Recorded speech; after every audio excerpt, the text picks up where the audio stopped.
അങ്ങനെ വെക്കേഷൻ ജീവിതമൊക്കെ കഴിഞ്ഞിരിക്കുവാണ്. വെക്കേഷൻ കഴിഞ്ഞ് അടുത്ത ദിവസം തന്നെ നമ്മൾ ഷോപ്പിങ്ങിന് ഇറങ്ങിയിരിക്കുകയാണ്. അപ്പോൾ ഷോപ്പിങ്ങിന് പോകണം, നമ്മൾ ഫുഡ് കഴിക്കണമല്ലോ. ഉച്ചയ്ക്ക് ആയി നമ്മൾ എണീറ്റപ്പം.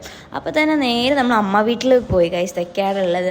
ഫസ്റ്റാണ് ഗൈസ്, നമ്മൾ ഫസ്റ്റ് എക്സ്പീരിയൻസ് ആയിരുന്നു ഗൈസ്. അതെന്തായാലും ഡിസപ്പോയിൻറ്റഡ് ആയിട്ടില്ല.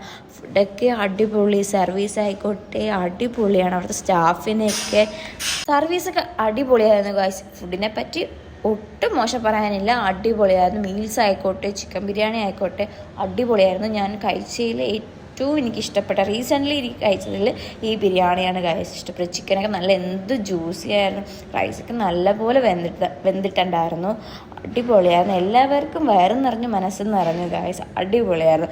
ഇതാണ് ഷോപ്പ് വന്നിട്ട്, ഇത് തൈക്കാടാണ്. നിങ്ങളെല്ലാവരും പോയി കഴിക്കുക, അഭിപ്രായം പറയാം. അത് കഴിഞ്ഞ് നമ്മൾ ഭീമയിലോട്ടാണ് പോയത്. അന്ന് അക്ഷയ തൃതീയായിരുന്നു. അപ്പോൾ ചെറുതായിട്ട് എന്തെങ്കിലും മോതിരോ എന്തെങ്കിലും വാങ്ങാൻ പോയി, അമ്മയ്ക്ക് വേണ്ടിയിട്ടായിരുന്നു. അപ്പോൾ അമ്മയ്ക്ക് എടുത്തു കഴിഞ്ഞിട്ട് പിന്നെ അവിടെ കോഫിയും ഡ്രിങ്കൊക്കെ വെറുതെ കിട്ടുന്നതുകൊണ്ട് കുടിക്കുകയാണ്. അതൊക്കെ കുടിച്ചിരുന്ന സമയം പോയത് അറിഞ്ഞില്ല. അപ്പോൾ ഇത്രയൊക്കെ ഉള്ളൂ ഗൈസ്. സപ്പോർട്ടേ മറക്കല്ലേ.